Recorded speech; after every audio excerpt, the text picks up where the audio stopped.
on, guys? It's Winlin. Um, Pretty much, I'm back after me taking a long break from working all the time.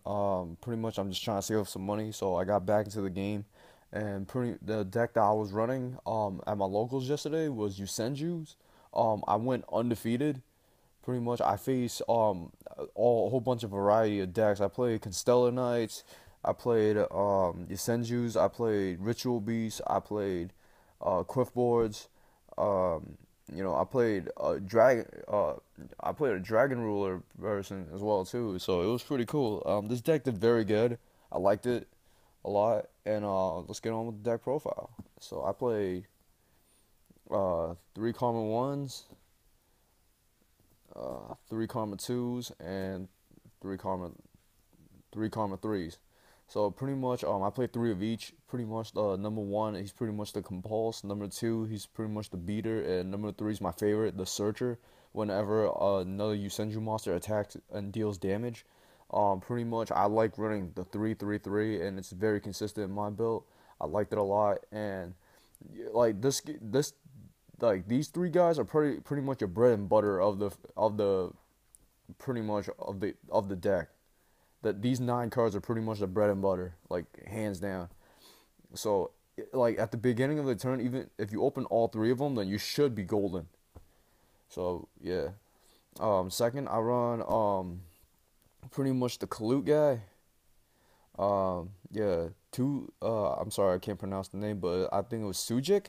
Yeah, pretty much he during battle damage you can drop this from the hand to the graveyard. Pretty much gives your guy 1,000 boost, or you can bring this out and you can pump up any attack of the yosenju monster that you have on the field to an extra 1,000, so you can push for more game. Um, yeah, and also he has the same effect that it bounced back to the hand after like pretty much it goes in normal summons. So it's pretty good actually. I liked it. I liked it a lot. But I find it at 2 was pretty good. I don't find it at 3 unless you're playing the power build, which I will do once the new set comes out. I played 2 L's. Pretty much it's like a my body as a shield when it's in the pendulum zone, and also this card is pretty much my divine win target. Just the fact that it has a 2100 beater, and it's gonna it's 2100 booty, and it's gonna stay on the field no matter what. So I really don't care. Sorry, I'm stuttering a lot, guys. I just came out of work, and I just came out like a 10-hour shift work, and it was tiring. I'm sorry. Next, my MVP, Car D. Trust me, guys, when I say this, play this card. It's pretty good. The fact that you can go +2 on your opponent sitting on a whole bunch of back row, it's so amazing. A lot of people were not expecting me to play this, and every single time, when 90% of the times I went second, which you want to go second with this deck, I always open up this card with like 3 back rows, and it was just amazing. I always have more card advantage over my opponent because of this one card, and also I always have like everything set up on board just because I have like just before I play this card. Usually I set like a Mirror Force, Phoenix Chain, and Vanity's Emptiness, or sometimes I set Secret Move and Vanity's, and I just drop this and I just get another 2 cards, and it was just so amazing the fact that I can have more card advantage than my opponent, and I can just I just have the advantage of the game. Pretty much that's pretty much my monster count. I believe it's 14. So yeah, it's pretty good. I like the monster count being low. Divine Wind. Pretty much it works great in this deck. It gives it field presence. The fact that I'm running Secret Move, it's just amazing. Hands down, this is just an amazing card. The fact that I can always bring out L in defense mode every single turn. So it was just great. I will never cut this card for nothing. Third, I play 3 Tenkis, pretty much the searcher of your deck, and also the fact that each of these give my karmas and the Sujik 100 boost, so I can hit over big monsters as well too. And it's just the searcher of the group. I loved it. I loved it. I love it a lot. Pot of Duality. This deck, yosenjus, they pretty much all normal summon. There's like never a time where you have to go into the extra deck unless you want to go for game or you have to get rid of a problem card. Other than that, though, it does not special summon whatsoever, and Paw Duality was the perfect fit for the deck. Straightforward, just like that. I run 3 Paw Dualities, just the fact that you can thin out the deck, and sometimes when I Paw in Duality into a Tenki, and I can also thin out my deck even more, so more possibility of drawing better cards. You know, definitely play 3. I would not play 2. I would never play 2. 3 MSTs. My worst matchup of the night was probably Quiff Boars because due to the fact that they can overpower my guys, and pretty much like the MSTs helps with that matchup, and also Ritual Beast is also my other worst matchup due to the fact that they're faster as well too. Oh yeah, the thing that I want to say about the L2, the Pendulum L, was that I usually go where is it? Hold on, I'm trying to find it. The fact that I usually play this card before I set up my OTKs, before I go for my OTK, just so like I will, they don't have a Tori, they don't have a Bottomless, they don't have a Mirror Force.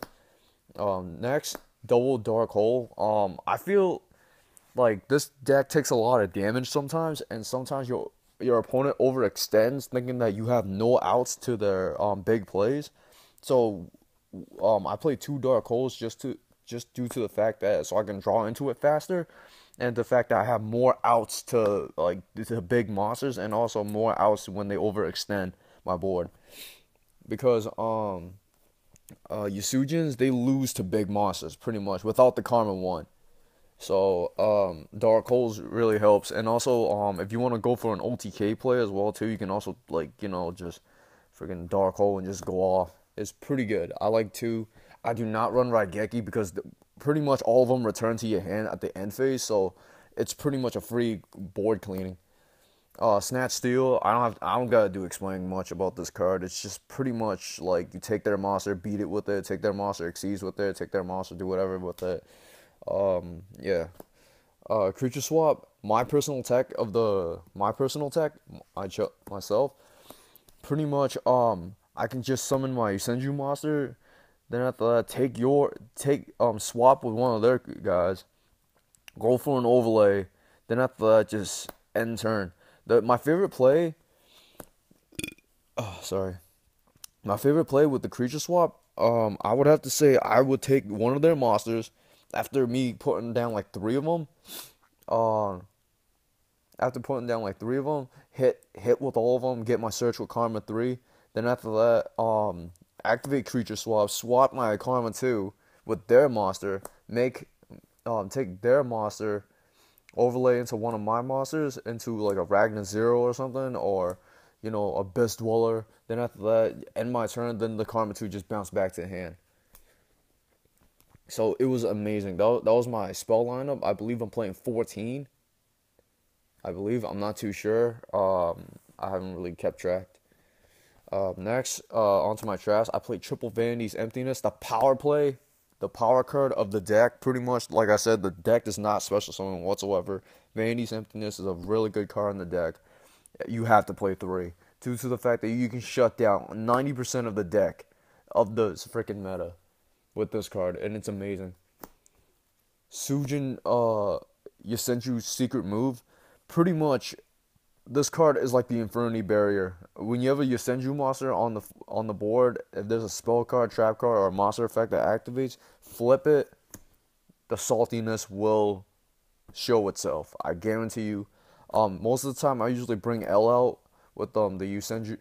Like I said, the Divine Winds helps you with the field presence, and also with the Pendulum L.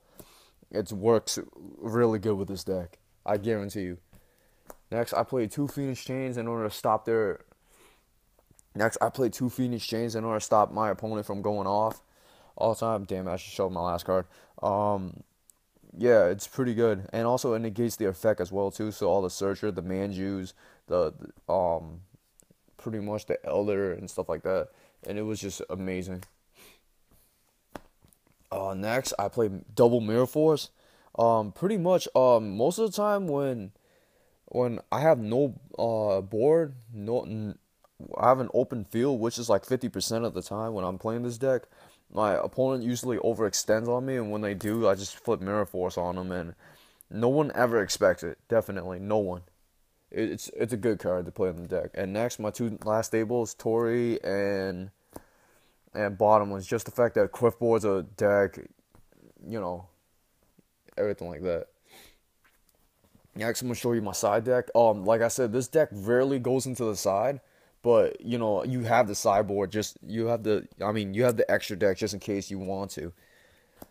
First of all, I played Lightning Chidori's. Pretty much, this card is the card I go into the most.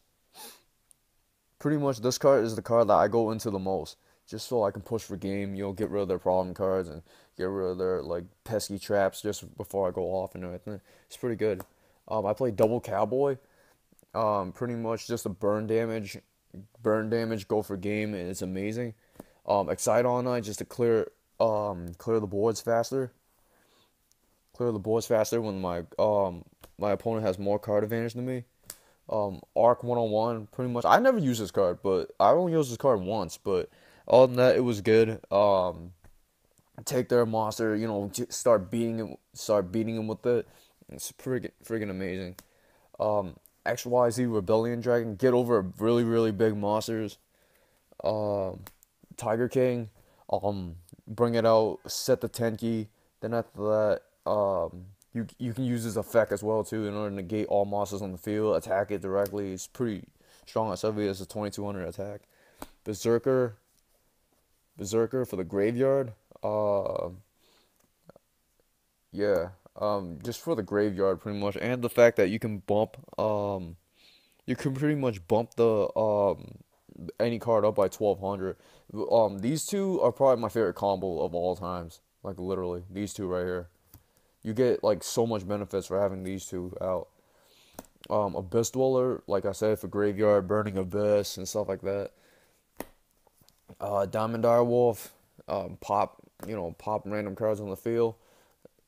Yeah, Corgan, Ritual Beast for the Dolphins to get rid, and Castell to get rid of just get rid of the strong monsters. Crazy Box, skill drain matchup. Pretty much if they flip skill drain or something like that, and I don't have a MST in order to get rid of it, make Crazy Box beat them 3 grand, just beat them down, and Ragnar Zero, for the mirror match. Yeah, guys. Thank you for watching, and tell me what you think about my deck profile, and definitely I will be posting up more videos soon. Thank you.